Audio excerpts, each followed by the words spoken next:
우리 다 같이 기도하고 다민족부 미션홈 훈련을 시작하겠습니다. 하나님 감사합니다. 오늘도 어, 전도 제자로서 하나님 앞에 훈련받는 시간입니다. 하나님이 우리와 함께하여 주셔서 우리가 정말 하나님께서 부르시고 파송된 제자들로 세워질 수 있도록 인도하시며 우리에게 맡겨진 237의 귀한 영혼들 살리는 이 일을 바르게 감당하는 제자들로 서게 하옵소서. 예수 그리스도의 이름으로 기도합니다. 아멘.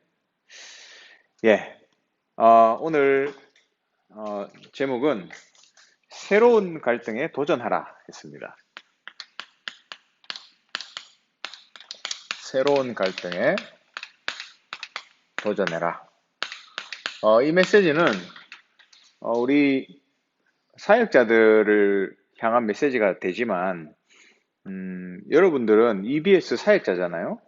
그러니까 이 메시지를 내가 양육하는 그 한 사람, 1대1 양육 대상자에게 전달해야 된다. 이걸 생각하면서 이 메시지를 들으셔야 됩니다. 한 사람의 제자를 양육할 때에 메시지를 이제 확립을 시켜야 되는데 그 첫 번째가 구원의 길이라 했습니다. 구원의 길 메시지를 잘 정리할 수 있도록 도와줘라. 지금 이 교재에서 계속 하고 있는 얘기죠.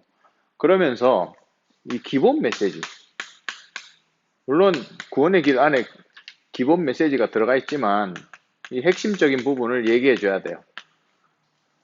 그 핵심이 뭐냐면 근본 문제와 그리스도입니다. 왜 인생에 문제가 오고 여러분이 가지고 있는 그 문제의 원인이 뭔가를 설명해 줘야 돼요.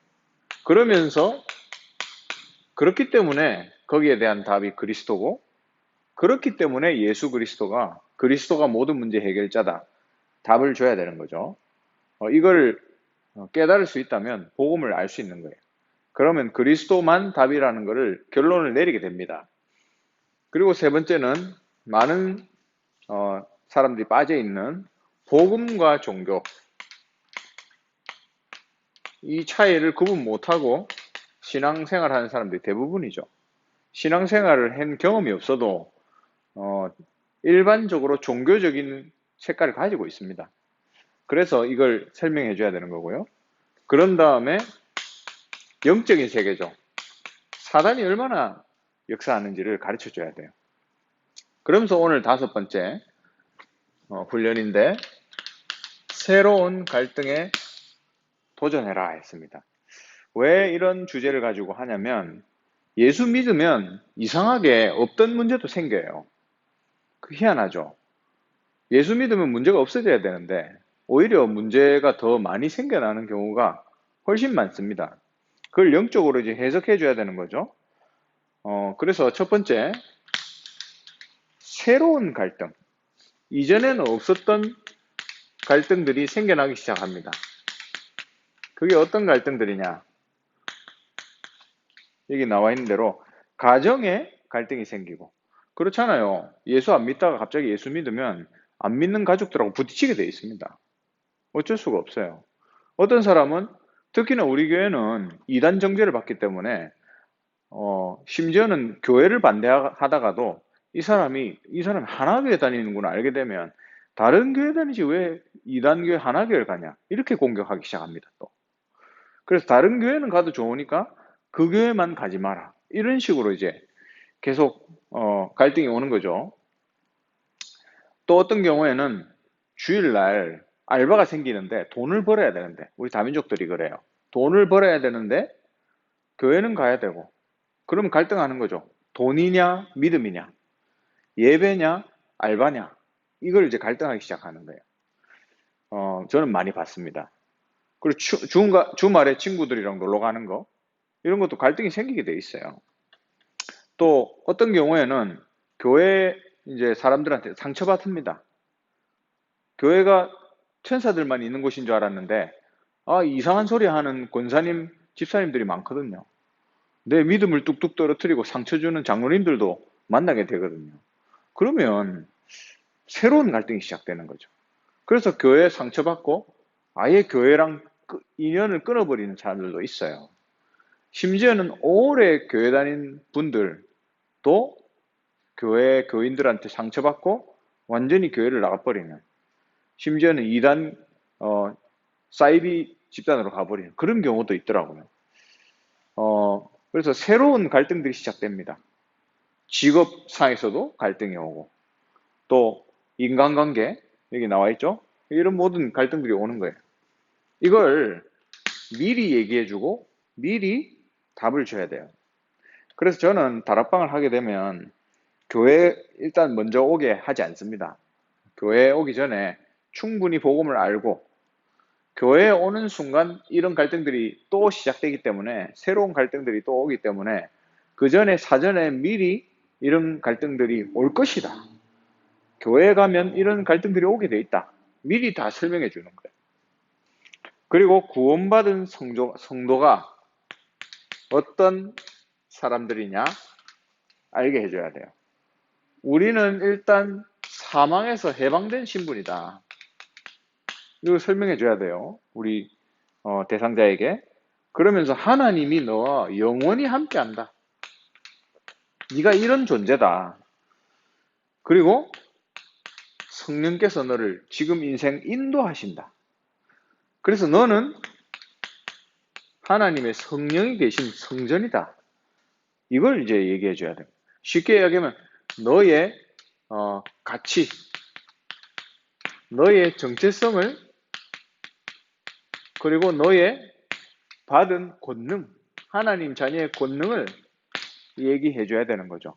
귀신 들린 아줌마한테 복음을 전하니까 예수님 영접 후에 사단이, 귀신이 집중적으로 공격해요. 그렇게 되는 걸 제가 봤어요. 안 보이던 귀신까지도 총동원돼 가지고 공격이 들어오더라고요. 우리가 눈에 안 보이니까 사단이 역사하는 줄 모르는데 이분한테는 눈에 보이는 거예요. 예수 믿고 나니까 더 귀신이 더 많이 몰려오더래요. 한 번은 이제 하도 귀신이 괴롭히니까 선을 껐답니다. 마룻바닥에다가 선을 껐대, 자기 집에 거실에다가. 그래서 귀신한테 너는 이 선 안으로 못 들어온다, 딱 선포를 했대요, 자기가. 그러니까 진짜 귀신이 그 선 안으로 못 들어오더래요. 그래서 제가 그 분한테 왜 거기에다가 껐냐, 대문 바깥에다가 껐지, 그러면 집에 못 들어올 건데, 그렇게 얘기해 줬는데, 그게 우리의 이제 믿음의 사이즈죠.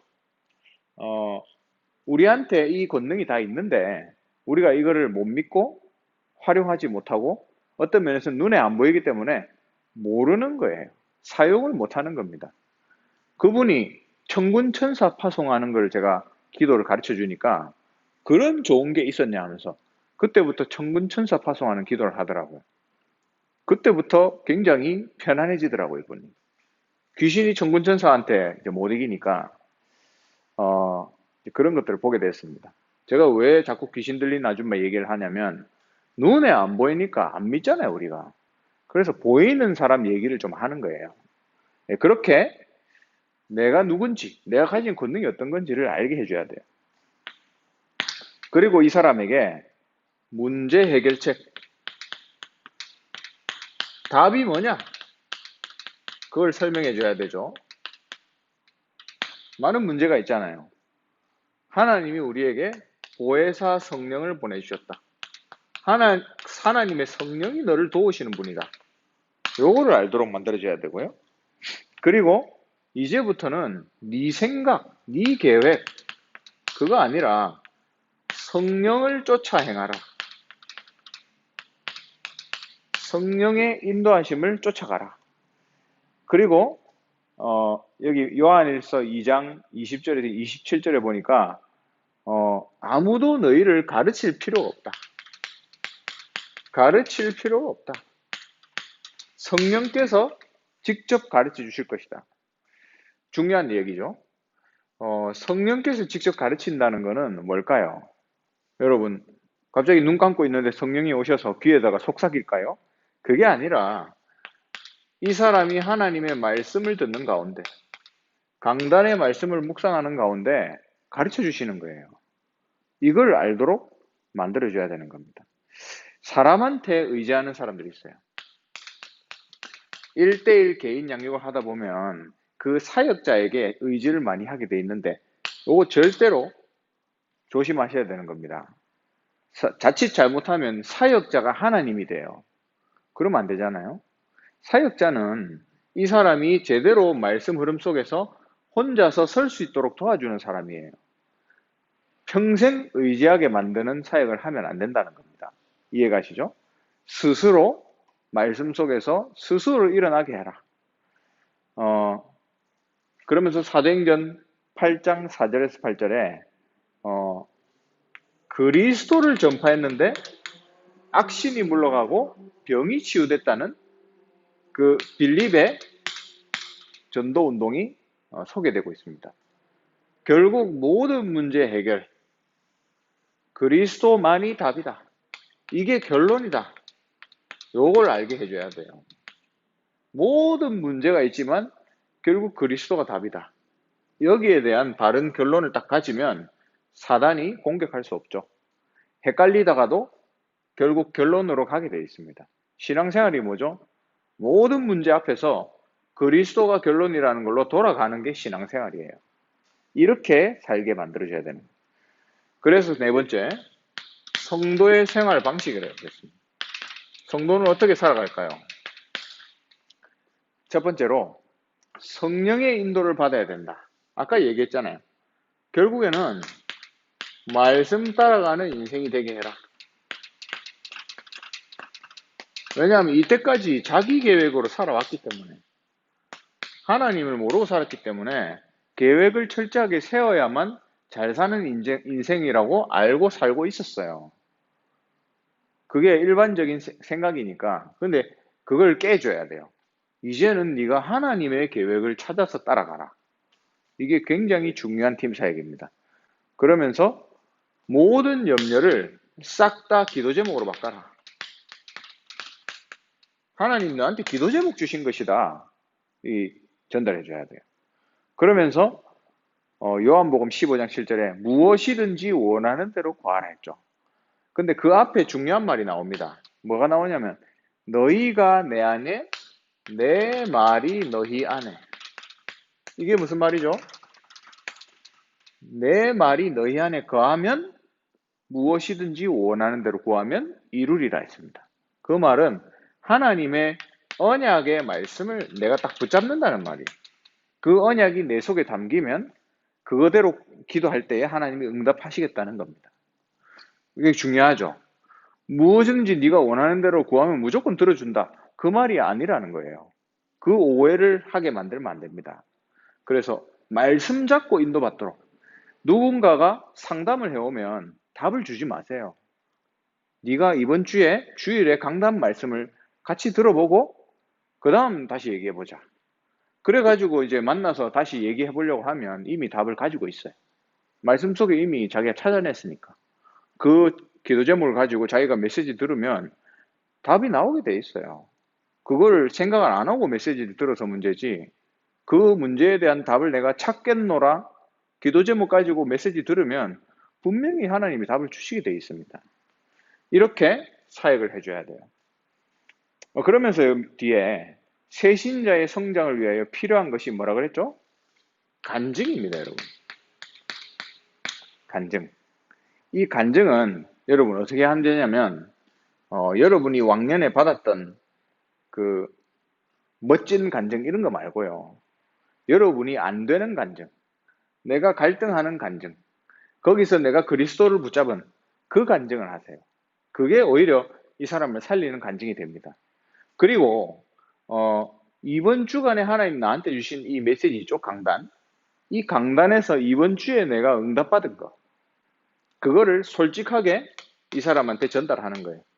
그때 성령이 역사하기 시작합니다. 또 나한테 그런 간증이 없다면 다른 사람의 간증을 가져와도 돼요. 그래도 됩니다. 그것도 아주 좋은 팀 사역이에요. 주의할 것은 다른 사람을 비방하는 얘기는 안 하면 좋습니다. 사실이라고 해도 안 하면 좋아요. 이걸 하면 할수록 새신자가 믿음이 크지 않습니다. 그리고 부정적인 말 있죠. 부정적인 사람은 EBS 요원이 될 수 없어요. 모든 것에 하나님의 계획을 찾고 모든 것에 감사하는 사람이 그 사람이 EBS 사역할 수 있습니다. 다른 사람을 비방하는 거 결국에는 그 사람이 똑같은 실수로 정죄받게 돼 있어요. 그래서 그런 얘기 할 필요가 없습니다. 여러분 새로운 갈등들이 생기게 되는 우리 양육 대상자 앞에서 우리가 이런 말씀을 통해서 인도를 해줘야 됩니다. 여러분 현장에서 지금 키우고 있는 그 한 사람, 그 다민족 제자 한 사람, 또 TCK 한 명, 이 사람에게 올바른 답을 주는 증인으로 서게 되시기를 주님의 이름으로 축원합니다. 기도하겠습니다. 하나님 감사합니다. 바른 팀 사역과 바른 1대1 개인 양육으로 한 명의 제자 키우는 일에 바르게 쓰임받게 하옵소서. 우리를 부르시고 파송하신 주님, 또 우리가 현장에서 그러한 제자를 찾아 세우고 파송할 수 있는 전도 제자로 서게 하옵소서. 예수 그리스도의 이름으로 기도합니다. 아멘.